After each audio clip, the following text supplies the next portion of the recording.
So, would you say that when emotions, and we're talking mainly about grieving right now for you, would you say when those emotions come up that the ride the wave scale is skill, not scale, ride the wave skill is effective? And how has that helped you?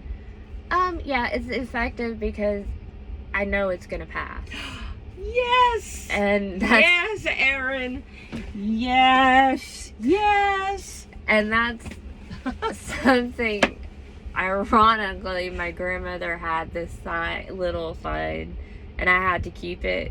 And I'm going to tell you a little story too that goes with it. That said, "This too shall pass," and she always said that. Oh. And yesterday, my daughter and I were in the French Quarter shopping, and we went into this store called Flirty Girls, and it's like fleur-de-lis girls. Cute. And I've followed them on Instagram for a few years, and they have just like these cutesy things, and there were these candles that were called different things, but they only had one candle, and it was called "This Too Shall Pass."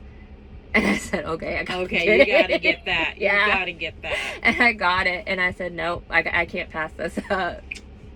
And so I bought it, and along with, like 4 shirts for my daughter. So, of course. So again, you're able to tune into things. Yeah. So before DBT, did you feel like you were kind of like on autopilot and just kind of doing your life and doing the thing and not really taking the time, or what was it before? I was just trying to survive, I think. Ew. And I mean, I'd been through programs, and I'd been on a lot. I mean, I've been on medication and all this other stuff for over 30 years, but I just was not able to, I guess, cope. And a lot of it was just having not dealt with everything from my past. Yeah. And so, and I still have it, but it takes time. Right. And I mean, we can't change the past. No. We sure wish we could. No. And then we go down a rabbit hole, right? Like, if only this had happened, I should have. I wish that just increases depression, because we're beating ourselves up for things that have happened in the past that we can't change.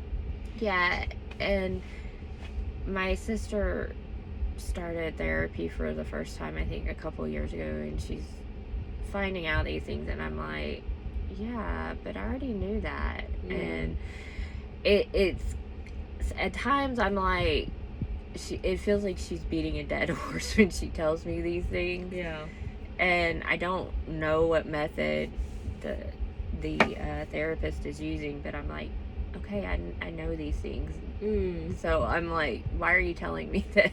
Right. And at times it, I've, when I talk to Mandy, it's like, I'm not sure. Sometimes I think it's upsetting. Sometimes it upsets my daughter. So, and I'm like, I don't know what to do with it. And so it's, because there are things I don't remember, and I'm like, okay, well, is your memory this, and so it's just one of those things. I think not everybody has the same, or goes through, I'm not sure how to put it, but it's hard to really, I'm not really sure how to explain that part. Okay.